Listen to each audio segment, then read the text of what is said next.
নবী যদি মৃত হতো নামের আগে মরহুম হতো, নূর নবীকে মরহুম বলতে সাহস না পাই কোল।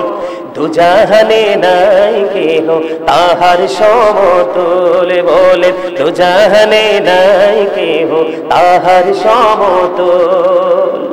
আল্লাহর ইচ্ছায় কাজ করো, রাসূল প্রেমিক মুর্শিদ ধরো।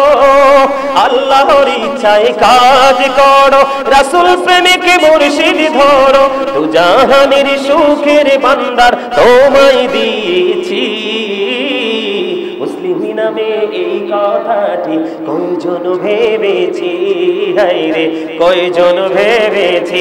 বলেন মুসলিম নামে এই কথাটি কয়জন ভেবেছি, হায়রে কয়জন ভেবেছি। মারহাবা বলেন, আর জোরে বলেন মারহাবা। সকল মানুষ মরে গেলে নামের আগে মরহুম বলে, ঠিক কিনা বলেন? সকল মানুষ মরে গেলে নামের আগে মরহুম বলে, নূর নবীকে মরহুম বলতে সাহস না পাই কোন।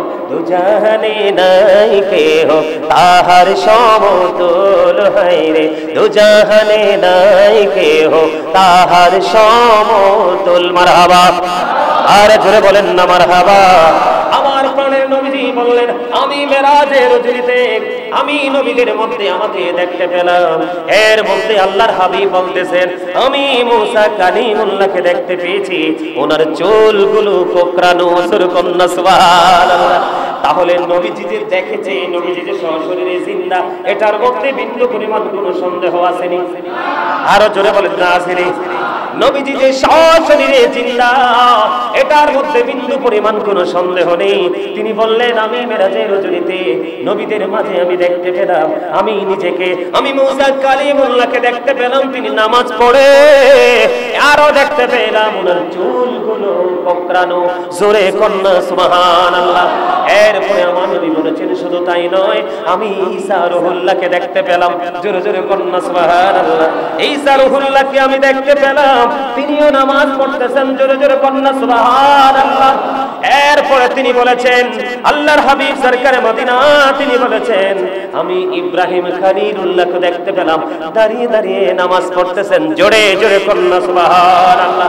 আল্লাহর হাবিব সরকারে মদিনা তিনি বললেন, তারপরে আমি সকলের নামাজের ইমাম হয়ে গেলাম, আমি সকলকে নিয়ে ইমামতি করে দিলাম। জোরে জোরে কন্যা সুবহানাল্লাহ। এবার আপনারা বলেন, আমার নবী সশরীরে জিন্দা কিনা? তবে আপনি আমি যেইভাবে সশরীরে পৃথিবীতে বিচরণ করতেছি, আপনি আমি যেইভাবে সশরীরে একজন আরেকজনের সাথে কথা বলতেছি, এটা বন্ধু এই জায়গাটা থেকে নবীজি আড়ালে, কিন্তু নবীজির বাকি কোনো কিছুই কিন্তু কি নাই, মরা নাই, একদম অ্যাক্টিভ আছে। জোরে জোরে কন্যা সুবহানাল্লাহ। তাহলে নবীজি যে সশরীরে জিন্দা, আর কোনো প্রমাণ লাগবে না। বন্ধুরে আমার, আমাদের দেশে অনেক মানুষ, অনেক দাড়িওয়ালা টুপিওয়ালা নামধারিয়ানে মোলামা রয়েছে, যারা নবীজি ইন্তেকাল করার পরেও জিন্দা, এটা তারা মেনে নিতে চায় না। আছে না নাই? এই জন্য আমি আজকে সুন্দর করে তেলাওয়াত করেছি। আল্লাহ পবিত্র কালামে হাকিমে বলেছেন, ওয়ালা তাকুলু লিমান ইউকতালু ফি সাবিলিল্লাহি আমওয়াতুন বাল আহইয়াউ ওয়ালাকিন লা তাশউরুন। আর জোরে বলুন আল্লাহু আকবার, আর জোরে বলুন আল্লাহু আকবার। আল্লাহ রাব্বুল আলামিন তিনি বর্ণনা করেছেন অত্যন্ত চমৎকার ভাবে, বলেছেন, যারা আল্লাহর রাস্তায় মৃত্যুবরণ করে তোমরা তাদেরকে মৃত বলো না। যারা আল্লাহর রাস্তায় মৃত্যুবরণ করে, খেয়াল করবেন, এখন আপনার আমার জন্য হলো আল্লাহ রাস্তায় মৃত্যুবরণ করা, আর আপনার আমার প্রাণের রাসূল তিনি আপনাকে আমাকে সঠিক পথ এবং মত দেখানেওয়ালা। তাইলে আপনার আমার আল্লাহ রাস্তায় থাকার চাইতে এত বেশি আল্লাহ রাস্তায় ছিলেন আমার মদিনাওয়ালা, যেখান থেকে আল্লাহ রাস্তা আমরা শিখে নিয়েছি, চিনে নিয়েছি। এই জন্য আল্লাহ রাব্বুল আলামিন বলেছেন, যারা আল্লাহ রাস্তায় যারা ইন্তেকাল করে জীবন দেয়, আল্লাহর পথে থেকে যারা মৃত্যুবরণ করে এই পৃথিবী থেকে পর্দা করে, তাদেরকে তোমরা মৃত বলে গণনা করো না, বরং তারা জীবিত। জোরে জোরে কোন সুবহানাল্লাহ। তারা যে জিন্দা, তারা যে সশরীরে জিন্দা, তারা যে জিন্দা, বিশেষ করে আল্লাহ রাসূলরা সশরীরে জিন্দা, আপন আপন রওজায় তারা যে জিন্দা, এটা জীবিত মানুষ এই ব্যাপারে অবগত নয়। আমরা সেটা বুঝতে পারি না, আমরা সেটা জানতে পারি না, আমরা সেটা আইডেন্টিফাই করতে পারি না। এই জন্য আল্লাহ রাব্বুল আলামিন বলেছেন, যারা আল্লাহ রাস্তায় ইন্তেকাল করে তাদেরকে তোমরা মৃত বলো না। জোরে জোরে বলুন না সুবহানাল্লাহ। আল্লাহ রাব্বুল আলামিন পবিত্র কালামে হাকিম এখানে শুধু ক্ষান্ত নয়, আপনারা গভীরভাবে চিন্তা করুন। ও বন্ধু, আজকের এই আলোচনা, প্রতিদিনের আলোচনা, আলেম ওলামাদের মজলিসে বসার পরে ওই মানুষগুলো সেখান থেকে শিক্ষা নেবে যারা সত্যিকার অর্থে বিবেকবান, সত্যিকার অর্থে ভেরি ইন্টেলিজেন্ট এবং ভেরি ক্লেভার। ওই পার্সনগুলো ছাড়া সেন্সলেস যারা, তাদের দ্বারা কিন্তু এখানে কোনো উপদেশ নেই। সত্যিকারের বুদ্ধিমান হলো প্রত্যেকটা মুসল্লি, প্রত্যেকটা জুম্মার দিনে, প্রত্যেকটা ধর্মীয় অনুষ্ঠানে তার মধ্যে একটা বিকট একটা আকাঙ্ক্ষা কাজ করবে যে আমার খতিব সাহেব আসতেছেন, আজকে আমি একটা বিষয় সম্পর্কে জানবো এবং চিরদিনের জন্য এটাকে হৃদয়ে ধারণ করব। ঠিক কিনা বলেন? আল্লাহর পথে যারা ইন্তেকাল করে তাদেরকে তোমরা মৃত বলো না, তারা জিন্দা। কিন্তু তারা জিন্দা যে এটা তোমরা, আমরা জীবিতরা এটা কখনোই উপলব্ধি করতে পারি না। এটা বলেছেন কে? আরো জোরে বলেন। ওমা, আল্লাহর নাম কন্যা কিনলে জোরে বলেন আল্লাহ। আরো জোরে আল্লাহ। যে আল্লাহ কন্টিনিউ আপনি এত অন্যায় অপরাধ করার পরে এত মজা খাওয়াচ্ছে, সে আল্লাহর নামটা একটু মজা করে নেওয়া যায় না? দেখা তো ওখানে এখানে প্রত্যেকটা জায়গায় আল্লাহরই তো প্রয়োজন। ঠিক কিনা বলে? আরো জোরে। এবার আরো মজার জায়গা আছে, বন্ধু গভীরভাবে খেয়াল করেন। বিসমিল্লাহির রহমানির রহিম। বিসমিল্লাহটা আমার সাথে পড়া যায় না? যেই ব্যক্তি প্রত্যেকটা পবিত্র কাজের আগে বিসমিল্লাহ শরীফ পড়বে, কি শরীফ? বিসমিল্লাহ নিয়ে একদিন ওয়াজ করব, বুঝবেন মজা যে কত। বিসমিল্লাহ শরীফ পড়বে, বিসমিল্লাহ 4টা হরফ থেকে 4টা নহর বরাদ্দ দিবে। 4টা নহর বলতে ঝর্ণা বলতে পারেন, নদী বলতে পারেন, জলাশয় বলতে পারেন, যেমন সমুদ্র বলতে পারেন। 4টা, একটা হলো মধুর নদী, একটা হলো দুধের নদী, একটা হলো শরবতের নদী, একটা হলো পানির নদী। 4টা নহর বরাদ্দ থাকবে আপনার জন্য যদি বিসমিল্লাহ প্রেমিক হতে পারেন। তবে অপবিত্র কাজের আগে নয়, পবিত্র কাজের আগে। আর মুমিন কখনো অপবিত্র কাজ করতে পারে না। ঠিক কিনা বলেন? আল্লাহ রাব্বুল আলামিন কি বলে দেখেন, ওয়ালা তাহসাবান্নাল্লাযীনা কুতিলু ফি সাবিলিল্লাহি ইয়ামুতুন বাল আহইয়াউ ইনদা রাব্বিহিম ইউরযাকুন। আল্লাহু আকবার। মজা হয় নাই? সবাই প্রাণ খুলে বলতে হবে আল্লাহু আকবার। আরো জোরে বলেন আল্লাহু আকবার।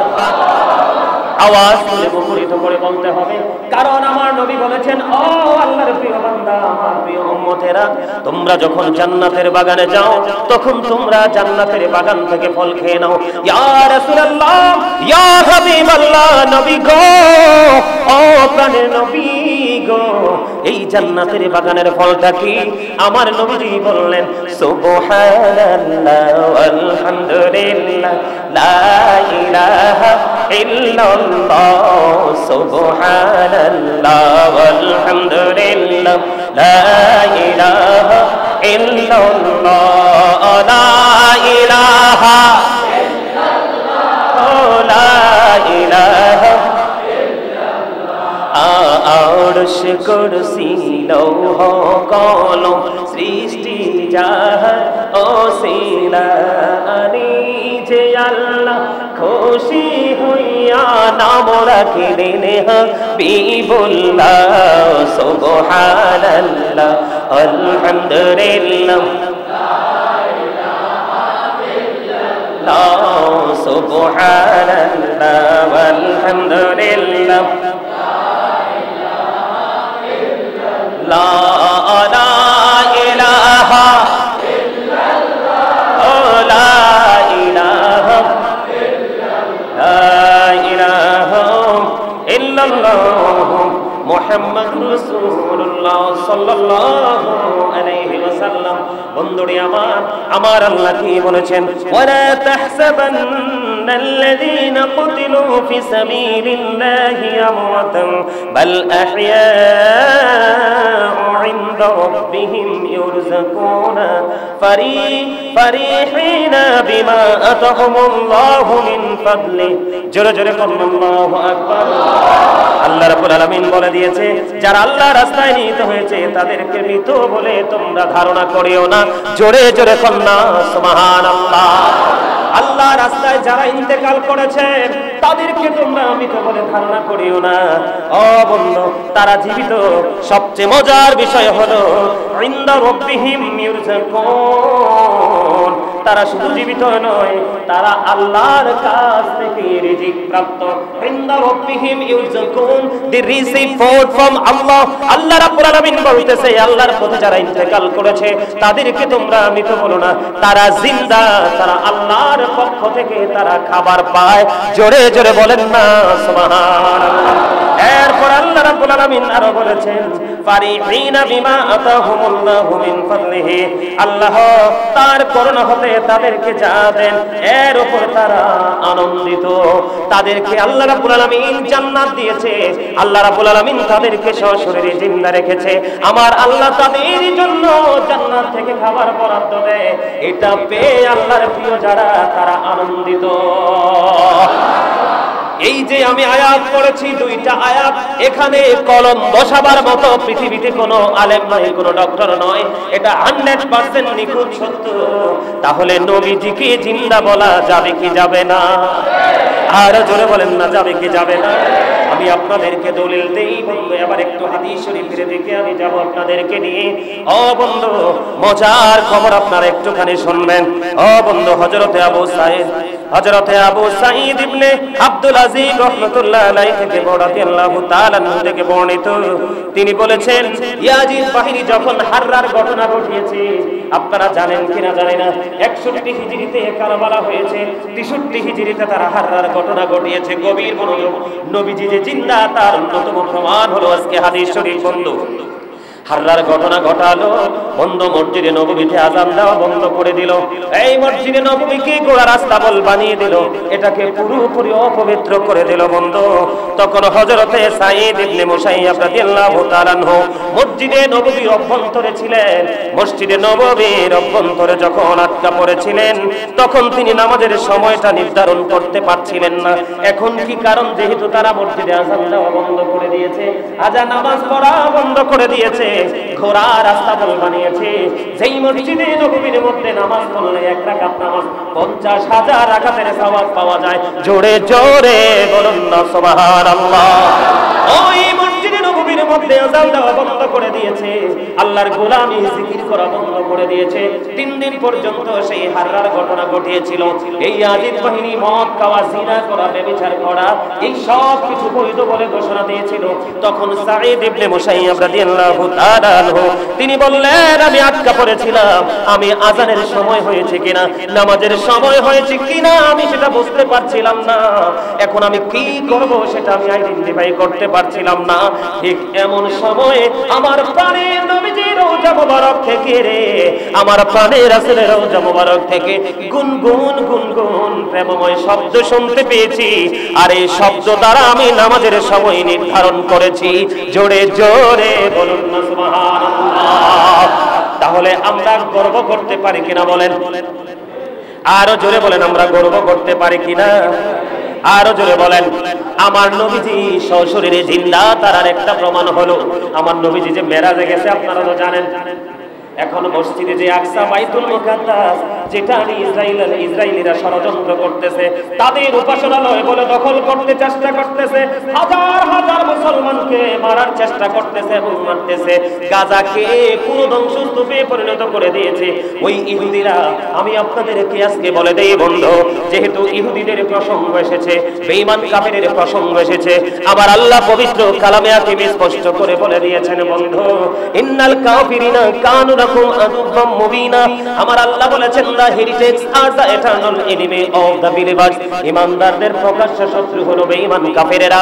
ওই বেঈমান কাফেরেরা মসজিদে আকসা দখল করার চেষ্টা করতেছে, মুসলমানকে চিরতরে নিশ্চিহ্ন করার চেষ্টা করতেছে। ওয়াল্লাহি আল্লাহর কসম করে বলছি, বেঈমান কাফেরেরা যতই ষড়যন্ত্র করুক না কেন, এই পৃথিবীর ক্ষমতা একদিন মুসলমানের হাতেই আসবে। এই গোটা ওয়ার্ল্ডের শাসনভার মুসলিমদের হাতে চলে আসবে। তবে অনেক ক্ষয়ক্ষতি হবে, মুসলমান অনেক বিপদগ্রস্ত হবে।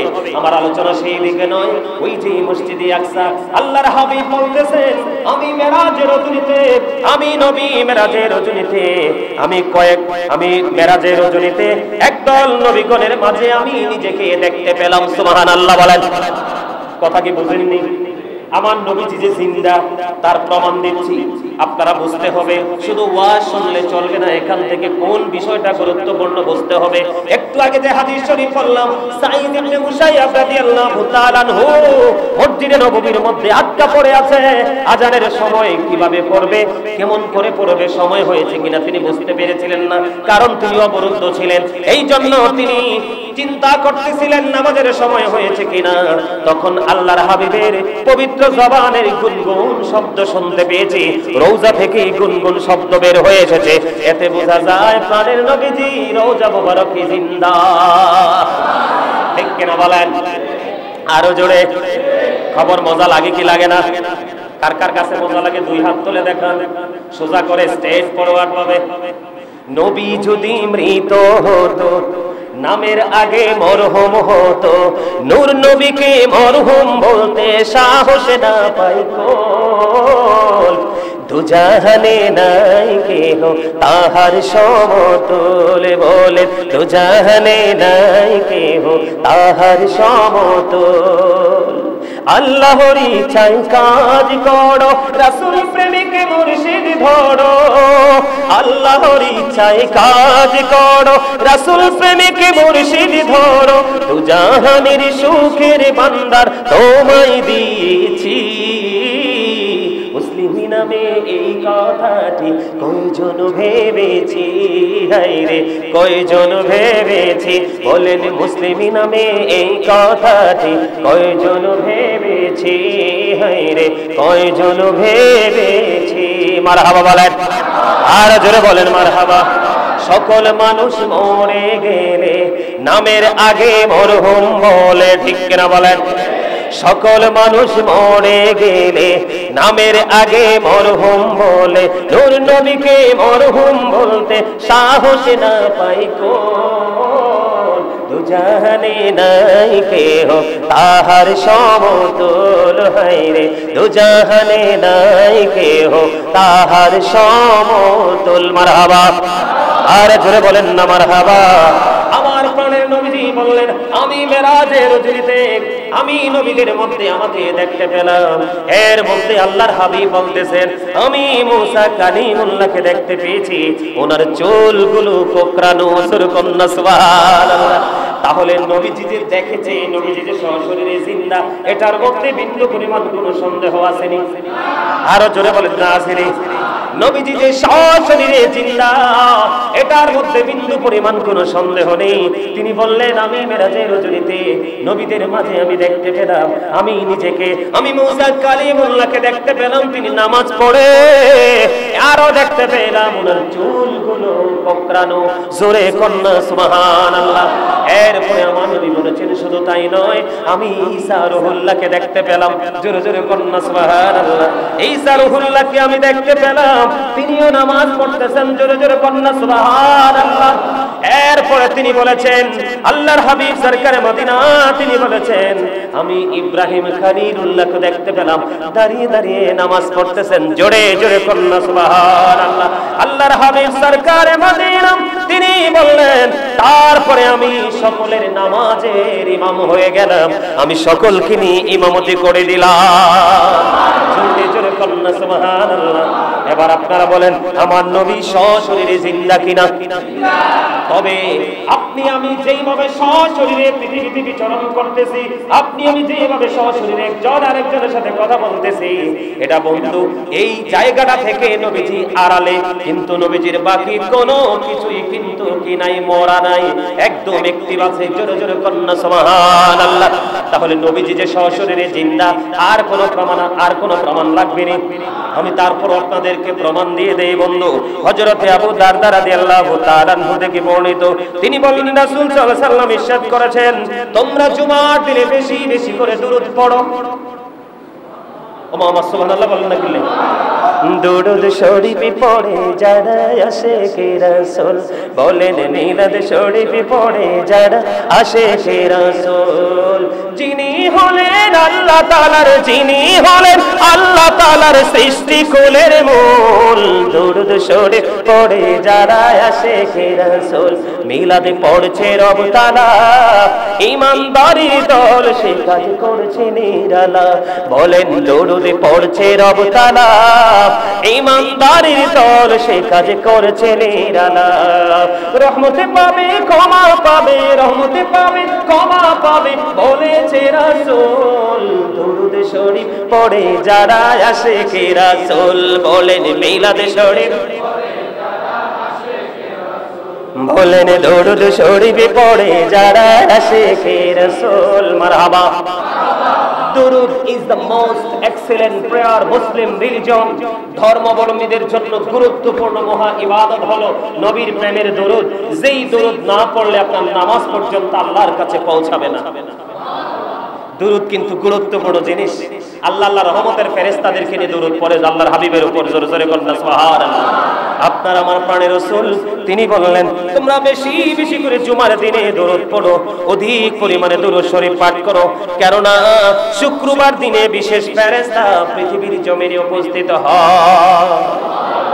ওই যে আমি বলেছি, আপনারা মনে রেখেছেন কিনা জানি না, ও বন্ধু 100 জন 200 জন 2000 জন 2 লক্ষ জন পরীক্ষা দেয়, কিন্তু হাতে গোনা 2-1 জন গোল্ডেন A+ পায়, জিপিএ পায়, ঠিক কিনা বলেন?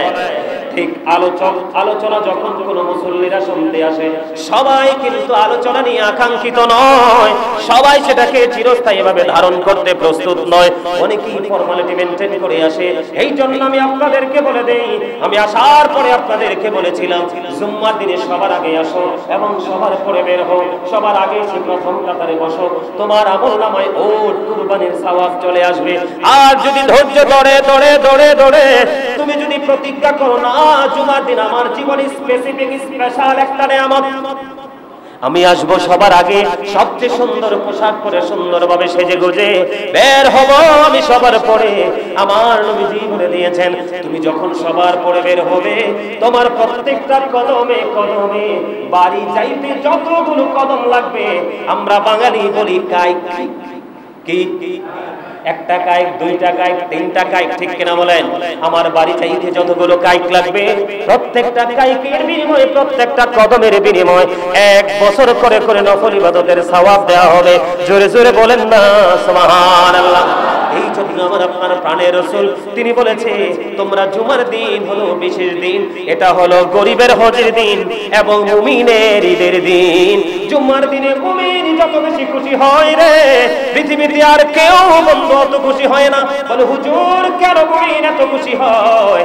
খাবারের জন্য নয় বন্ধু, শুধুমাত্র এই জুমার দিনে সবাই একত্রিত হবে, প্রেমের এক মিলন মেলা তৈরি হবে এবং জুমার দিনে স্পেশাল আলোচনা শোনা যায়, আল্লাহ এবং আল্লাহ রাসূলের কাছে যাওয়ার যে রাস্তাটা আইডেন্টিফাই করা যায়, এটার জন্য মুমিন অধীর আগ্রহে থাকে।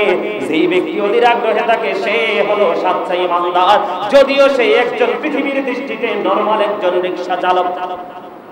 ওমা সুবহানাল্লাহ বলেন না কেন? আরো জোরে সুবহানাল্লাহ। কিন্তু জান্নাতীদের জন্য জান্নাতি ফল, জান্নাতি নিয়ামত।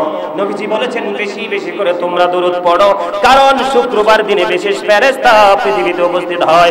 তোমাদের যে কেহ আমার প্রতি দুরূদ শরীফ পাঠ করে, তার দুরূদ আমার নিকট পেশ করা হয়। আর জোরে কন্যা সুবহানাল্লাহ। শুধু আপনার নাম নয়, আপনার বাবার নাম, দাদার নাম, বংশের নাম সহকারে তালিকা হয় এবং সেই অনুপাতে আল্লাহর হাবিব সরকারে দুজাহার কাছে আপনার দুরূদ পৌঁছে দেওয়া হয়। কারণ আমার নবী তো সশরীরে জিন্দা। জোরে জোরে কোন সুবহানাল্লাহ, আর জোরে বলুন না সুবহানাল্লাহ। বর্ণনাকারী সাহাবী বললেন, আমি আবেদন করলাম আপনার ইন্তেকালের পরও কি আপনার নিকট দুরূদ শরীফ পেশ করা হবে? এবার উত্তরে রাসূল সাল্লাল্লাহু আলাইহি ওয়াসাল্লাম বললেন, ইন্তেকালের পরও তোমাদের দুরূদ শরীফ আমার নিকট পেশ করা হবে। কেননা আল্লাহ তাআলা জমিনের জন্য আম্বিয়া কেরামের দেহ মোবারক বক্ষণ করা হারাম করে দিয়েছে। সুবহানাল্লাহ। ওয়াজ কি বুঝেন নাই? কি বুঝতে পারছেন? প্রশ্ন করা কিন্তু জায়েজ নাই আপনাদেরকে। তারপরে বলে ফেললাম, কি বুঝতে পেরেছেন? কি বুঝতে পেরেছেন? নবীজি কি যিনি হাদিস বর্ণনাকারী সাহাবী প্রশ্ন করলেন, ইয়া রাসূলুল্লাহ, ইয়া হাবিবাল্লাহ, নবী গো, আপনার ইন্তেকালের পরও কি দরুদ শরীফ পড়ব এবং এই দরুদ কি আপনার কাছে পৌঁছে দেওয়া হয়? নবীজি বললেন, হ্যাঁ, এই দরুদ আমার ইন্তেকালের পরেও পৌঁছে দেওয়া হয়, আমার কাছে পৌঁছে দেওয়া হয়।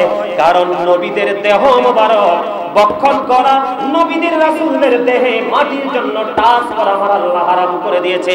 মাটি সাবধানে থাকো। আবার প্রিয় হাবিব নবী রাসূল যখন এই পৃথিবীর জমিন থেকে তারা জাস্ট পর্দা করবে, মৃত্যু তো তাদের জন্য একটা ফরমালিটি, ঠিক কিনা বলেন? তাদের জন্য একটা ফরমালিটি, মৃত্যুবরণ করবে মাটি রে। আমার ওই প্রিয়জনদেরকে তুমি টাচ করো না। এটা শুধু টাচ করো না এমন নয়, এটা মাটির জন্য আমার আল্লাহ হারাম করে দিয়েছেন। জোরে জোরে বলুন না সুবহানাল্লাহ। হাদিস শরীফের মধ্যে এসেছে, আল্লাহর প্রিয় হাবিব নবী রাসূলরা যখন ইন্তেকাল করে তাদেরকে 40 দিন অথবা 40 রাতের পরে বেশি আর তাদেরকে তাদের আপন আপন রওজায় রাখা হয় না। জোরে জোরে বলুন সুবহানাল্লাহ। তাদেরকে স্থানান্তর করা হয়। তারা বন্ধু আল্লাহ রাব্বুল আলামিন তাদেরকে চাইলে যেখানে ইচ্ছা সেখানে পাঠাতে পারেন, যেই কোনো জায়গায় অ্যাটেন্ড করাতে পারেন। জোরে কন্না সুবহানাল্লাহ। ও বন্ধু, নবীরা তারা কেমন জানেননি? আল আম্বিয়াউ আহইয়াউন ফি কুবুরিহিম ইউসাল্লুন। নবীগণ তারা আপন আপন রওজায় জীবিত, তারা নামাজরত অবস্থায় আছে। জোরে জোরে কন্না সুবহানাল্লাহ। তারা ইবাদতরত অবস্থায় আছে। বন্ধু, তারা আপনার আমার মতো এমনি প্র্যাকটিক্যালি দেখা সাক্ষাৎ করবে না। এইটা ছাড়া সব কিছু আল্লাহ রাব্বুল আলামিন তাদেরকে করার ক্ষমতা দিয়েছেন, পাওয়ার দিয়েছে।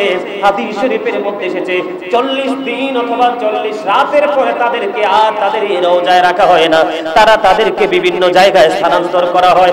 আপনি যদি চান, আপনি যদি সত্যিকারের নবী প্রেমিক হন, আপনি নবীর প্রেম নবীর আদর্শের মাধ্যমে যদি আপনি আল্লাহকে পেতে চান, তাহলে আপনার জানাজায় পর্যন্ত রাসূল শরীক হয়ে যায়। জোরে জোরে বলেন না সুবহানাল্লাহ, আর জোরে বলেন না সুবহানাল্লাহ। তাহলে নবীজি সশরীরে জিন্দা, এতে বিন্দু পরিমাণ কোনো সন্দেহ আসেনি? আপনারা বলেন, আর জোরে বলেন আসেনি?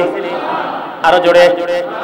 বন্ধুরে আমার, তাদের মৃত্যুবরণ করার পর এই পৃথিবী থেকে চলে যাওয়ার পরে তাদেরকে তাদের দেহ মোবারকে তাদের রূহটা খুব যত্ন সহকারে ফিরিয়ে দেওয়া হয়। জোরে কন্না সুবহানাল্লাহ।